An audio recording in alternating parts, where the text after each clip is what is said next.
Before we begin, please be advised that viewer discretion is strongly recommended. None of the content presented here has been exaggerated or taken out of context. These are the exact statements made by the defense team, prosecution team, and Cassie Ventura in a federal court on May 16, 2025. Some words have been censored to comply with YouTube's guidelines. What you're about to hear is a voiced-over reading of the Day 5 testimony from the Sean Diddy Combs trial. Source: courtroom reporter at Inner City Press on X.com. All parties are presumed innocent until proven guilty. Listen at your own discretion. What you're about to hear is the full finale of cross-examination testimony given by Cassie Ventura today from beginning to end.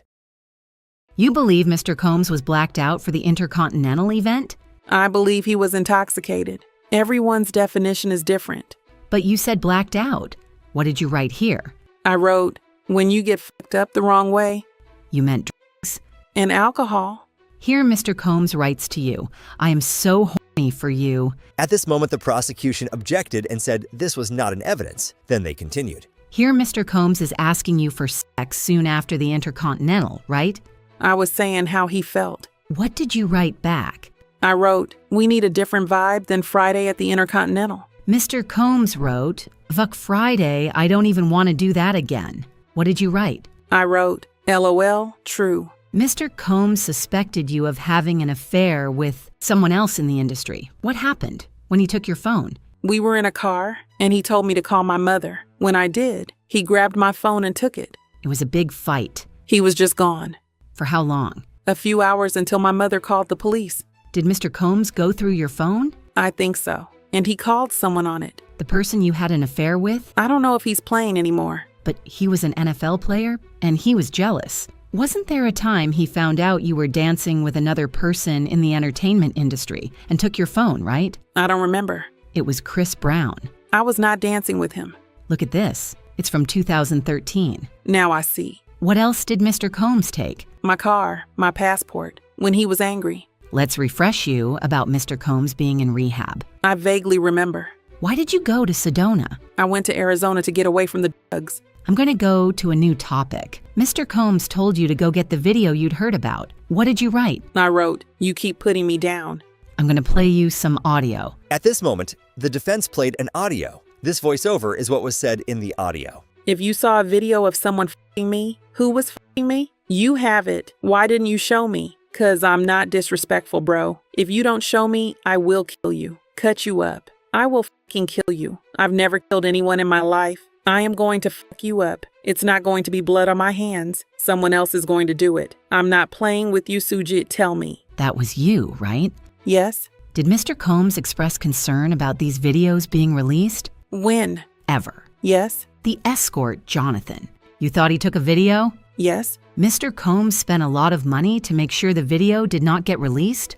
I don't know. You had a conversation with Jonathan Audie that was transcribed? I'm not sure. He was volatile? I didn't trust him. What did Mr. Combs say when you told him you thought Mr. Audie was recording? He said he'd take care of it. Are you aware of an escort leaving comments on Mr. Combs' Instagram page? I am not. Now let's talk about rehab. Do you still take Suboxone? Something like it. What does it treat? Opioid addiction. At this moment, the prosecution objected, but was overruled by the judge. You wrote a book in rehab. The place treats sexual compulsion. At this moment, the prosecution objected, and the judge asked for a sidebar.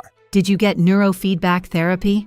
Yes. What is it? They hook something up to your head and show you things. See how you react. Were you told the effects of it? Help me with my trauma. Did you participate in EMDR? Yes. What does it do? Memories and processing them. The idea is you recall prior traumatic memories, like for PTSD. You were being treated for PTSD. Yes. I was still physically developing. You were 22. Women keep developing after 22, don't you think? But you're not suggesting you were still physically developing after 22.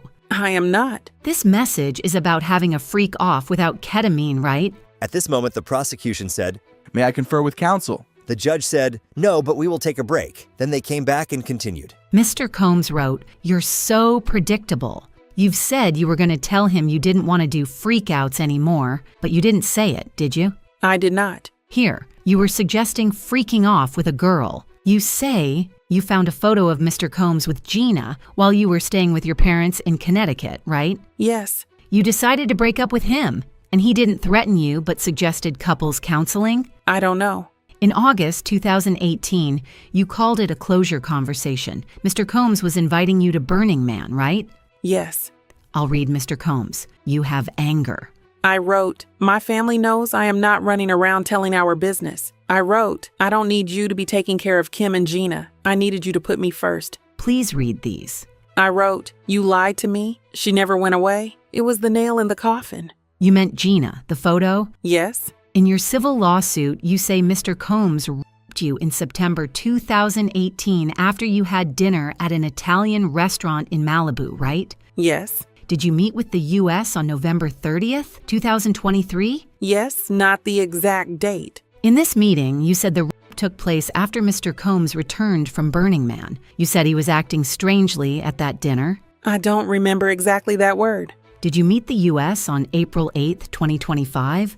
Around then. This message to FB, who's that? Frank Black, a name he used. He wrote, I'm in an investors conference. We'll get back to this. You still have love for him? I have love for the past and what it was. After this, they took a sidebar, but then continued. You wrote, I didn't mean to be a bitch, I just don't get the time. He writes, just need you to be positive, correct? Yes. DX1309, this is about a yoga instructor? Yup. What did you write? I wrote, I've stopped even caring. But you did care. Yeah. So he said, you could date other people, let's just talk about it, correct? Yes. What did you write? I wrote, I do love you. I would just prefer not being one of your girlfriends. Let's get up tomorrow night. I'll do studio from 6 to 9. He writes, can I hold you? Or are you just gonna break up with me? And you write back, we can embrace LOL. And you wanted to hug him, right? That's what I said. Did you have sexual intercourse with Mr. Combs that night? I did. And during that, your now husband FaceTimed you. Yes. Your now husband didn't know you were with Mr. Combs at the time? I don't know what he knew. Later, he discovered it? At this moment, the prosecution objected, but was overruled. You didn't tell your husband you were raped. Not that evening. After Ms. Porter's memorial service, you wrote to him that you were going home. Why had he called Kim his soulmate? What was the 11 years all about? Yes. That was hurtful. At that time, yes. And after that memorial service, you never saw Mr. Combs again, right? I did not. He let you go, right? I never saw him again. I don't know about letting me go. You got married to the love of your life, right? At this moment, the judge interrupted and said to take a break. Ms. Ventura, we're almost done here. Thank you. I will read Mr. Combs' messages. You're going to make a beautiful mother. God bless. I said, thank you, God bless. I wrote, we should talk and have closure. Mr. Combs sent back a tear face emoji. He said, you were always my ride or die. I thought it was nice. You'd been craving that. Before. I don't think I was craving now. You shaped you over 11 years. You shaped each other. Yes. Your husband's a physical trainer? Yes. The house you grew up in Connecticut was relatively modest compared to mansions. Yes. You were preparing to tour with a Matt Testa. Yes, he's an engineer. Once you settled your lawsuit, you canceled the tour, right? Yes. Because you no longer needed the money? That wasn't the reason. After the hotel video came out, you posted on Instagram that domestic violence is the issue, right? Yes. I still feel that way. DX1015. Mr. Combs wrote, want to freak off one last time. What did you write? I don't want it to be the last time. I want freak off for the first time. No further questions. At this moment, the judge asked the prosecution if they wanted to redirect, and it begun. Ms. Ventura, you were shown this message where you ended. I don't want to freak off for the last time. I want it to be the first time for the rest of our lives. What did you say after that? Yes, I'm horny. Just got over a UTI. You were shown messages today in which you and Sean were kind and loving? Yes. Did those periods ever last? At this moment, the defense objected but was overruled. No, they didn't last. There'd be a downswing. What world did Sean open up to you? A world of chaos. In your 11-year relationship, who did you want to have sex with? Only him, at that time. When Sean wrote, "Seduce me all day," what did you do? Write about FOs. Were you able to cancel work obligations for freak-offs? Yes, if I was told to. When you were shooting the movie in South Africa and you blocked him, how did he contact you? Through Mia. He said he didn't remember hurting you. Did you believe him? Not always, because I knew him. There were times he was pretty aware of what he was doing. It's just who he was. I'd seen him be violent with other people. On the way back from Cannes, what did Sean do? He played a video of me having sex with an escort. What did he say he'd do? He'd release it. When you got to NY, what did Sean ask for? A freak off or he'd release it. When Sean wrote, "You ready for tonight?" what did he mean? Freak off. What were you afraid he would do if you did not do that freak off? At this moment, the defense objected, but the judge overruled it. Then after Cassie said, I don't know that week. the judge interrupted and said, "Next question." Do you have any doubt that Sean raped you? At this moment, the defense objected, but was overruled. I have no doubt. After Sean raped you on August 18th, did you later have consensual sex with Sean during which your now husband FaceTimed you? Yes. Why did you cancel the tour?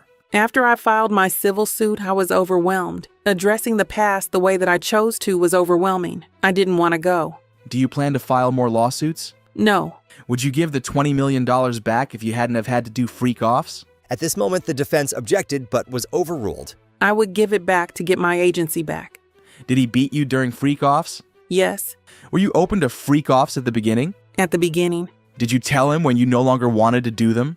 Yes. More than once. What concerns did you have about saying no to freak-offs? Safety, career, love. No further questions. At this moment, the judge asked if there was a recross, and they continued, You knew Mr. Combs' sexual preference was these freak-offs, right? I learned. It was part of being his girlfriend? Yeah. You kept your old device? Yes. And freak-off videos in this case. They were all on those devices you kept from 2012 and 2014. I don't know what year. You were able to stand at his side at the Met Gala. Being his girlfriend gave you access to producers. Yes. Beyond Kid Cudi, what other musicians were you put in the studio with? Were you put in the studio with Nicki Minaj? Yes. You were put in the studio with Lil Wayne. Yes. And with Rick Ross and Pusha T. Am I forgetting any names? You've got a lot of names. You are self-conscious about your musical talent. I wouldn't say that. You had a bad performance on 106 and Park. Early in my career. You did music videos. Were they successful? At this moment, the judge asked for a brief sidebar. Then they continued. D-Rock was like a member of your family? Yes. Like a brother. The assistant Mia, you also had a friendship with? Yes. Okay, here you begin with an explicit message, and he responds with one, you are actively sexting. Yes. You stated that you were feeling overwhelmed after filing your civil lawsuit, right? Yes. You recently received a settlement from the InterContinental? No. You made a demand? Yes. $10 million, maybe. At this moment, the judge asked anything further, and the prosecution said, I just have one question. but the judge said, I was asking Ms. Estevao. Can you wrap up in 2 minutes? And they continued. This is the last thing I'll ask you to read, Ms. Ventura. Thank you. We need closure and understanding. Why'd you keep your devices? I was afraid of what was on them. I wouldn't take them to the Apple Store. One question. You just reached a $10 million settlement with InterContinental last week before trial? At this moment, the prosecution objected, but was overruled, and Cassie answered. Yes. At this moment, the judge took a break and revealed the next witness would be, in his words, special agent. And we do know that the next witness, after Cassie, would be special agent, and Don Richard. Diddy's defense, however, objected to the testimony of special agent, and Don Richard and the judge said, why is this coming up at 3:30 p.m.? Going forward, you just address things before the courtroom. This was the end of Cassie's testimony. What did you think about it? Who do you think did better in questioning Cassie? Let us know in the comments down below. We will see you tomorrow.